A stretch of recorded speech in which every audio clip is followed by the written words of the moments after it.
The Australian outback burned under the summer sun, its red earth shimmering with heat waves that danced across the empty landscape.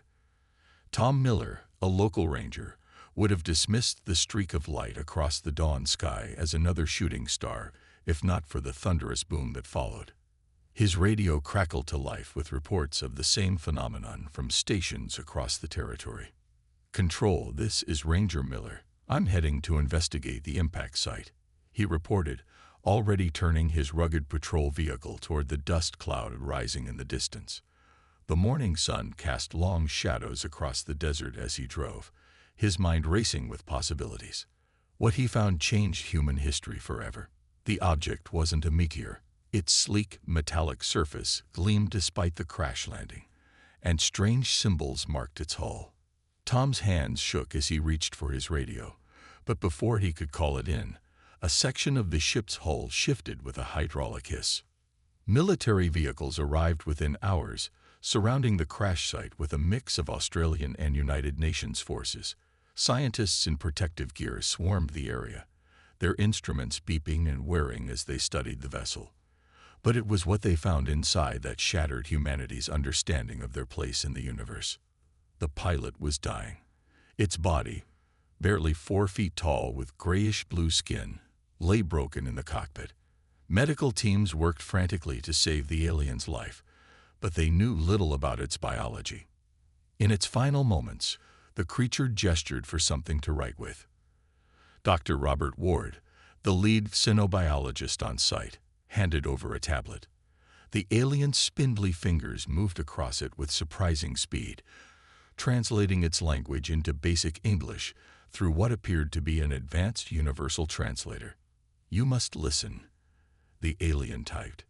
"Your world was marked for harvest centuries ago. But something about your species, you evolved too quickly, became too strong." The gathered officials exchanged glances as the alien continued typing, its movements growing weaker. Earth's gravity, its diseases, its diverse environments. They should have kept you primitive. Instead, they made you powerful. The harvesters will return soon. They harvest every 500 years. Your time comes. The alien's last message sent chills through everyone present.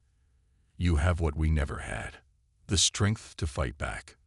With those words, the pilot died, leaving humanity with a warning and a gift. Its ship full of advanced technology. The next few days passed in a blur of activity. The world's governments tried to keep the crash secret, but in the age of social media, videos and photos leaked within hours. The UN Security Council called an emergency session. Military commands worldwide went on high alert. Scientists studying the ship made one breakthrough after another. The alien vessel's database contained star charts, technical specifications, and most importantly, records of other civilizations. They learned that most alien species evolved on worlds with lower gravity than Earth. Their bodies were adapted for easier conditions, making them physically weaker than humans. The ship's logs revealed more. While other species had developed advanced technology, their physical forms had grown weaker over time. Humanity, forged in Earth's challenging conditions, had developed both strength and intelligence. Every disease overcome, every harsh environment conquered, had made humans more resilient. As the sun set on the 7th day after the crash, the UN made its announcement to the world. Humanity was not alone in the universe, and they were not helpless. The time had come to prepare for what lay ahead. In secure facilities across the globe, engineers began studying the alien ship's technology. Military strategists pored over the database, learning about potential threats. And in universities worldwide, scientists started to understand just how unique humans truly were. The race against time had begun. Humanity had to be ready when the harvesters returned. This time, Earth would not be an easy target. This time, humanity would show the galaxy just how powerful they had become. The age of human isolation was over. The age of human ascension was about to begin. 2 months after the crash, the underground research facility beneath the Nevada desert buzzed with activity. Dr. Robert Ward stood behind a thick glass wall, watching as 3 test subjects demonstrated humanity's newfound advantages. The first test seemed simple enough. A soldier named Jack Murphy was lifting weights designed to match the gravity of different alien worlds. What amazed the scientists wasn't just that he could lift them. It was how easily he did it. "Play the recording again," Dr. Ward asked his assistant. The screen showed an alien world sporting event where their strongest athletes struggled with weights that an average human could handle easily. Earth's gravity had made humanity into natural giants among the stars. But raw strength wasn't humanity's only gift. In the next chamber, marathon runner Mary Cooper had been running for 6 hours straight. The alien database showed that most species could maintain physical activity for only short periods. Humans, with their unique ability to sweat and their evolved endurance, could outlast any known species in the galaxy. "How are you feeling, Miss Cooper?" Dr. Ward asked through the intercom. "I could go another 6 hours," she replied, barely out of breath. The alien scientists observing through video feeds couldn't hide their amazement. The third test proved the most surprising.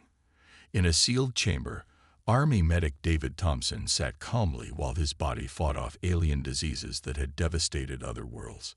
Earth's countless viruses and bacteria had forced human immune systems to become incredibly strong. "It's remarkable," Dr. Ward explained to the military officials watching. "What kills other species barely gives humans a cold. Our bodies have been fighting diseases for so long that we've become living fortresses." The general in charge stepped forward. "So what you're saying is, we're not just ready to survive in space," Dr. Ward finished. "We're built to dominate it." Later that day, in a secure conference room, Dr. Ward presented his full findings to Earth's military leadership. The holographic display, reverse-engineered from the alien ship, showed a comparison of human capabilities versus other species. "Look at these numbers," he pointed out. "Our bones are denser. Our muscles are stronger. We can heal from injuries that would kill other species. Even our reaction times are faster due to evolving as both predator and prey." The room fell silent as the implications sank in. Humans weren't just another species in the galaxy. They were arguably the most physically capable, intelligent life form known to exist. "There's more," Dr. Ward continued. "The aliens' own records show why they wanted to harvest Earth. Our planet's harsh conditions created something unique, a species that combines physical power with intelligence. Most worlds either produce strong but simple life forms or intelligent but physically weak ones. Earth struck a perfect balance." The scientists had tested this theory further. Human volunteers had already adapted to using alien technology faster than expected. Their brains, evolved to handle complex tool use while maintaining physical prowess, proved incredibly adaptable. "The harvesters didn't skip Earth because we were lucky," Dr. Ward explained. "They skipped us because, even centuries ago, they could tell we were becoming too powerful to easily control." As the meeting concluded, the general made a decision that would shape humanity's future. "We've spent our history fighting each other," he said. "Now we know why we had to become so strong. It was preparing us for this." Orders went out worldwide. Every nation would share what they learned from the alien technology. Every military would train together. Humanity's strength had always been in its ability to adapt and overcome. Now they would adapt to become something even greater, a unified species ready to take its place among the stars. The revelation of humanity's power changed everything. They weren't just planning to survive the coming harvest fleet anymore. They were preparing to show the galaxy why Earth's children had become its most powerful species. The time for just discovering their strength was over. Now it was time to prove it. The massive underground hangar in the Rocky Mountains echoed with the sounds of construction. Earth's first true starship was taking shape, its hull gleaming under the bright lights. Unlike the sleek, delicate designs used by other species, this ship looked powerful and sturdy, just like its creators. John Roberts, the head engineer, watched as workers installed the final pieces of the engine. 6 months of studying alien technology had led to this moment. But humans hadn't just copied the alien designs, they had improved them. The aliens built their ships like luxury cars. John explained to the visiting officials. We're building ours like tanks. The ship's name was painted proudly on its side. EDF Defender. The Earth Defense Force's first vessel represented humanity's greatest achievement. It combined alien technology with human military thinking, creating something entirely new. Show them the bridge, John said, leading the group inside. The control room looked different from those in the alien database, where other species needed rest periods every few hours. Humans could work in shifts. The bridge was designed for long operations, with multiple crew stations and backup systems. Now for the real surprise, John announced, pointing to the faster-than-light drive chamber.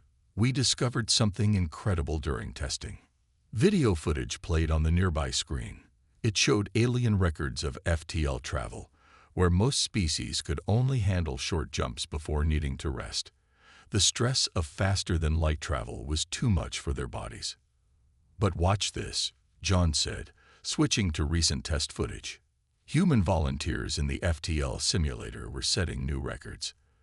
Their bodies handled the strain better than any known species. We're not just matching their capabilities, John explained. We're exceeding them. A human crew can travel twice as far in one jump. Our ships will be able to outmaneuver anything in the galaxy. The officials exchanged excited looks. Humanity's natural toughness had given them another advantage in space. Outside the ship, the hangar contained more signs of preparation. Soldiers trained in powered armor suits, their strength amplified beyond even their natural abilities. Scientists tested new weapons that combined Earth's military experience with alien technology. In another section, pilots practiced in simulators. Their reflexes, honed by generations of Earth's predators, made them naturally skilled at space combat. The aliens' own data proved it. Human reaction times were far superior to the galactic average. We're almost ready for the first real test flight, John said. But there's something else you should see. He led them to a sealed room where researchers studied the alien ship's star charts. Red markers showed the Harvest Fleet's usual paths through the galaxy. Blue markers showed Earth's planned defense positions. We're not just preparing to defend Earth, John revealed. We're planning to take the fight to them. The star charts showed possible colony locations, places where humanity could expand and create a buffer zone around Earth.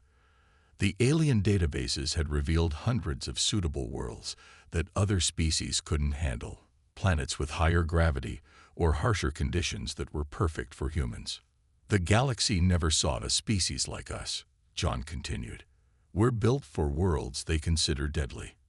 Every planet they thought was too dangerous could become a human colony. As if to prove his point, the main screen showed footage from recent training exercises. Soldiers moving easily in high-gravity chambers, workers handling dangerous materials with natural immunity, pilots pushing their ships to limits that would break other species. The head official stepped forward, looking at the massive ship. How long until we're ready? The Defender will launch next week, John answered. The first fleet will be ready in 6 months. We'll have 12 ships by the time the harvesters arrive. Will it be enough? John smiled confidently. They're expecting to find the same primitive species they saw centuries ago. Instead, they'll find humanity at its finest, united, prepared, and ready for war. The official nodded, watching as the Defender's engines powered up for another test. Humanity had spent its history preparing for this moment without knowing it. Now they would show the galaxy why Earth's children had become its greatest warriors. The time for preparation was almost over. Soon, the real test would begin. The warning came at midnight. Deep space sensors, built using the alien ship's technology, detected multiple ships dropping out of faster-than-light travel at the edge of the solar system. The Harvest Fleet had arrived 3 months early. Admiral William Stone stood on the bridge of the EDF Defender, watching as his crew prepared for humanity's first space battle. 11 other Earth ships moved into formation around him. They looked small compared to the approaching harvester fleet of 50 vessels. "All ships, battle stations," he ordered. His voice remained calm, but his grip on the command rail tightened. Everything humanity had prepared for came down to this moment. The harvester ships approached with confidence, their formation loose and casual. They expected to find a primitive world. Instead, they found an armed fleet waiting for them. "They're broadcasting a message," the communications officer reported. "Audio only." A harsh voice filled the bridge. "Primitive world Earth. Prepare for harvest. Resistance will only increase your suffering." Admiral Stone smiled. "Send our reply." The Defender's main guns fired first, the enhanced weapons tearing through the lead harvester ship's shields like paper. The aliens had never adapted their defenses for weapons built with human military doctrine. They never needed to, until now. "All ships, execute Battle Plan Alpha," Stone commanded. The Earth fleet split into pairs, each duo targeting a single enemy vessel. The harvesters, used to fighting weaker species, had never seen such aggressive tactics. The space around Earth lit up with weapons fire. Harvester ships, designed for intimidation rather than real combat, found themselves outmaneuvered by human vessels. The EDF ships could maintain FTL jumps longer, letting them appear behind enemy vessels before they could react. "Sir," his tactical officer called out, "enemy ships are trying to regroup. They seem confused by our attack pattern." Stone nodded. The aliens were used to their targets either surrendering immediately or trying to run. Humanity chose to attack instead. 3 harvester ships exploded in quick succession. The Earth ship's armor, built to human standards, absorbed hits that would have destroyed alien vessels. Even when damaged, the human crews kept fighting. The aliens had no concept of fighting to the last breath, but humans had perfected it. "They're launching boarding craft," someone reported. Stone allowed himself another smile. The harvesters were about to learn another harsh lesson about human capabilities. Marine Captain Lisa Turner led the defense against boarders on the lower decks. The aliens, used to fighting weaker species, weren't prepared for close combat with humans. Their weapons were designed to subdue, not kill. Humanity's weapons were designed to win. "Push them back," Turner shouted, leading her Marines forward. The aliens, shocked by the strength and speed of the humans, retreated in confusion. Their reports back to their fleet told of impossible things. Beams that could shrug off stun weapons, that could crush combat armor with their hands, that kept fighting even when injured. Back on the bridge, Admiral Stone watched the battle turn. The harvester fleet, losing ships at an unprecedented rate, began to pull back. "Sir, they're sending another message." The same harsh voice, now tinged with fear. "What are you?" Stone took a deep breath before responding. "We are humanity. We are what happens when life evolves on a world you thought too harsh to conquer. Remember this day. Remember what happened when you tried to harvest Earth." The remaining harvester ships fled, jumping to FTL in a panic. Of their original 50 ships, only 31 escaped. Not a single Earth vessel had been destroyed, though all showed battle damage. As the adrenaline of battle faded, the crew of the Defender began to cheer. Humanity had faced its first test among the stars and emerged victorious. "Send word to Earth," Stone ordered. "The Harvest Fleet has been defeated, but this is just the beginning. They'll be back, and next time, they'll be ready for us." He looked out at his battle-scarred fleet, "but we'll be ready for them too. The galaxy's about to learn why humans were worth waiting for." The first battle was over. The war for humanity's place in the galaxy had just begun. The Grand Hall of the Galactic Council towered above the alien city, its crystal spires reaching toward 3 purple suns. Inside, representatives from 100 worlds sat in tiered rows, all watching as Admiral Stone walked to the speaker's platform. He was the first human to ever stand there. Many council members shifted uncomfortably in their seats. News of humanity's victory over the Harvest Fleet had spread quickly through the galaxy. Some were afraid. Others were curious. All of them were paying attention. The species before you was meant to be harvested, the council leader announced, his translator making his high-pitched voice understandable to all. Instead, they defeated our greatest fear. The human representative may speak. Stone looked around the hall. Most aliens were physically smaller than humans, their bodies adapted to easier worlds. But their technology and knowledge had spread across thousands of stars. They had power, even if they lacked strength. "We come not to threaten, but to join you," Stone began. "Earth has lived in isolation long enough." Murmurs spread through the crowd as Stone described Earth's first contact with the crashed scout ship, their preparation, and the battle. When he mentioned how humans could endure extended FTL travel, several council members leaned forward with interest. "The harvesters attacked us because they thought we were weak," Stone continued. "They were wrong, but we don't want to just be known for our strength." He pressed a button, showing holographic images of Earth's ships rescuing aliens from a damaged transport near Jupiter. After defeating the Harvest Fleet, Earth's ships had helped the very aliens who had tried to flee through their system. "We were strong enough to fight," Stone said, "but we chose to help instead." A small alien stood up, her scales shimmering in the light. "My people were on that transport," she said. "The harvesters attacked us for refusing to help them. We would have died if the humans hadn't saved us." More aliens began to speak, telling stories they'd heard about these strange new beings. Humans could survive on worlds others found deadly. They could fight longer, work harder, and endure more than any known species. But they also showed mercy to their enemies and helped those in need. "Here is our proposal," Stone announced. "Earth will offer protection to any world that wants it. We'll teach you to defend yourselves, share our strategies, help you become stronger." The council leader's eyes narrowed. "And what do humans want in return?" "Knowledge," Stone replied. "You've explored the galaxy for thousands of years. We have much to learn. And there's something else." He showed new images, star maps of worlds no other species could easily colonize. High-gravity planets, worlds with harsh environments, places where humans could thrive. "These worlds are death traps to your people," Stone explained.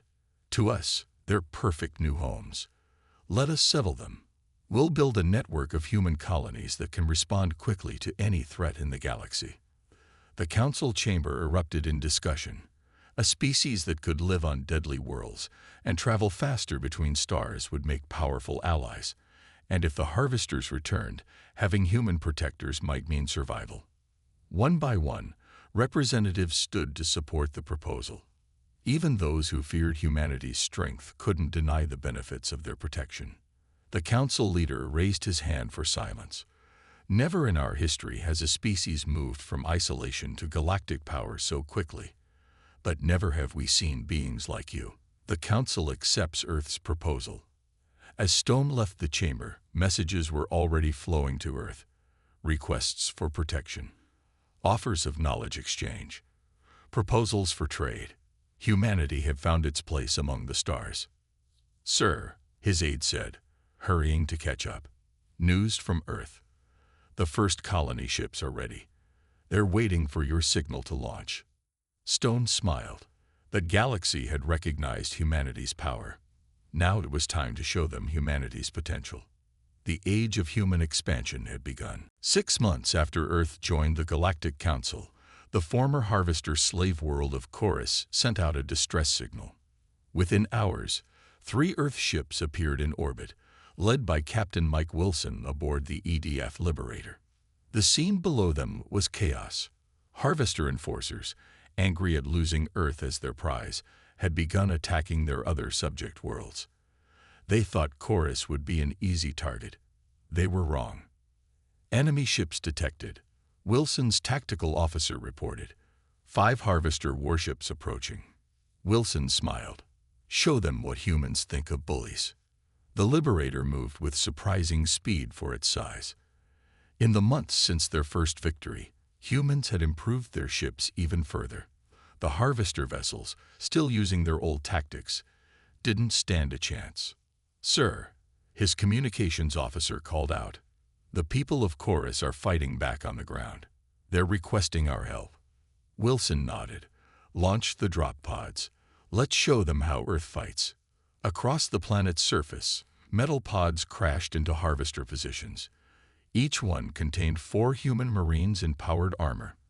The aliens, used to controlling weaker species through fear, found themselves facing warriors who had evolved as Earth's apex predators. Marine Sergeant Roy Baker led his squad through the streets of the main city.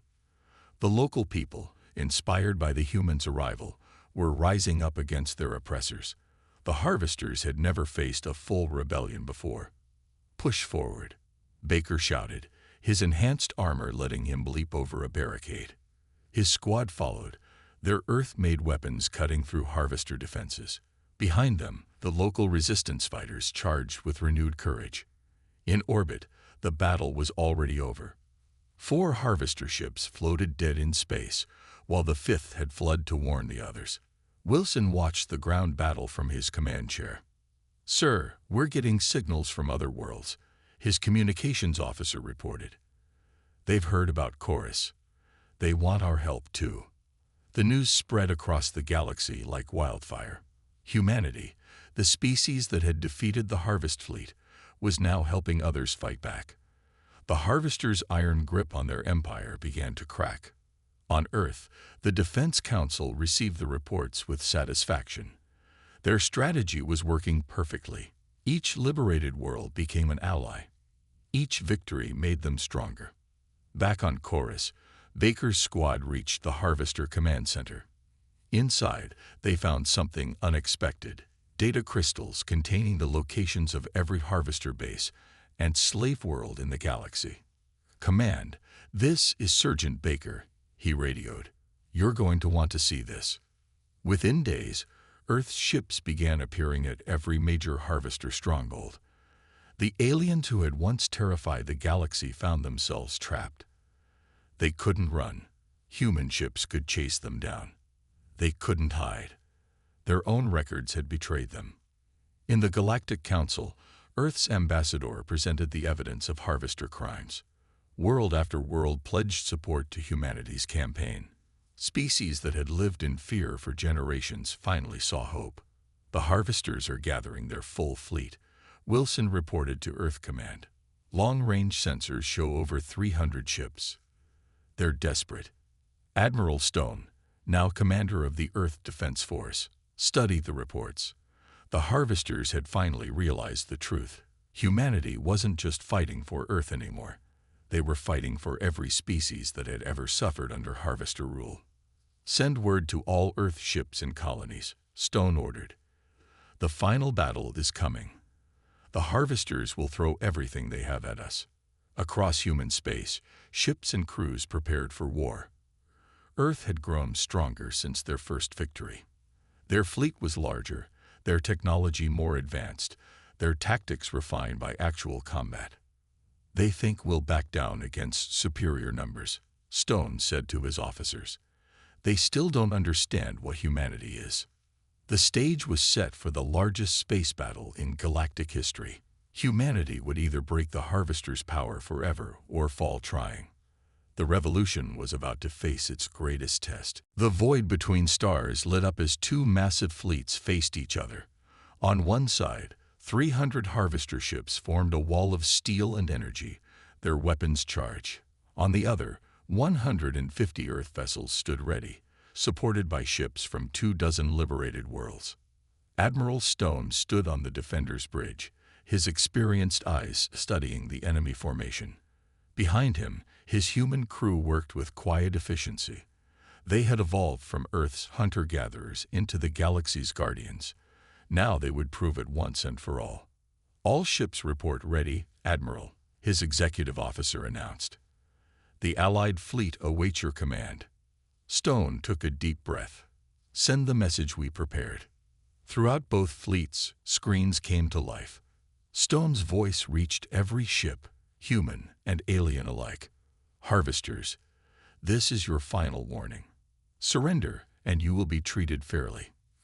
Continue, and you will learn why Earth's gravity well forged the strongest species in known space. A harvester response came quickly, a massive barrage of energy weapons fire. All ships, execute Battle Plan Delta, Stone ordered calmly.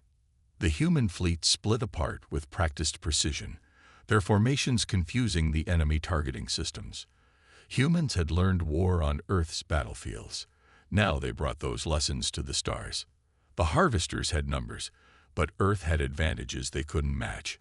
Human ships could maintain FTL jumps longer, appearing behind enemy lines and striking before jumping away. Human crews could fight longer without rest, keeping their ships in battle while harvester crews tired.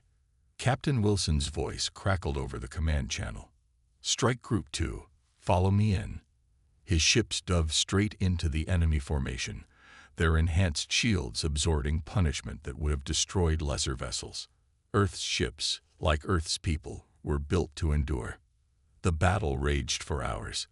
The harvesters had never fought a war this long. Their usual tactics relied on quick victories over weaker species. But humanity had spent its entire history fighting. This was what they were born for. "Sir," the tactical officer called out, "the enemy fleet is splitting up. They're trying to retreat." Stone shook his head. "Not this time. Send in the reserve fleet." 50 more Earth ships dropped out of FTL behind the harvesters, led by the newest Earth vessel, the EDF Humanity's Pride.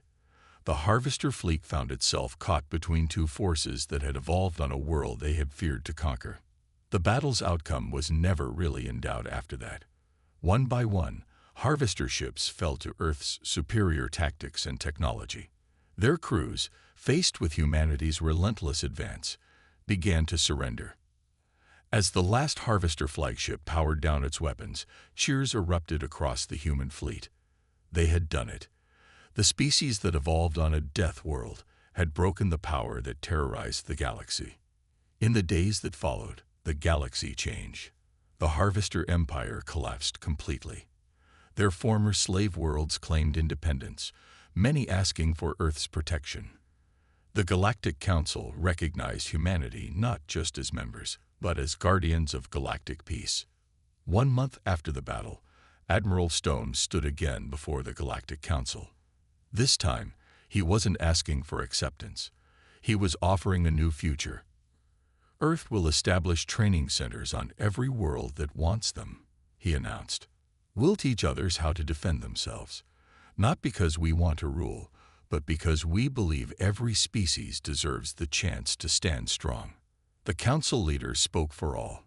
"Humanity has proven itself not just the strongest species, but perhaps the wisest. You could have conquered us. Instead, you chose to protect us." Stone smiled. "We evolved on a world that tried to kill us every day. We survived by working together, by helping each other. Why would we do any different among the stars?" As Stone left the council chamber, he looked out at the galaxy that was now home to humanity. Earth had given them strength, but they had chosen how to use it. Their legacy wouldn't be one of conquest, but of protection. The children of Earth had become the guardians of the galaxy, and they would never let it fall.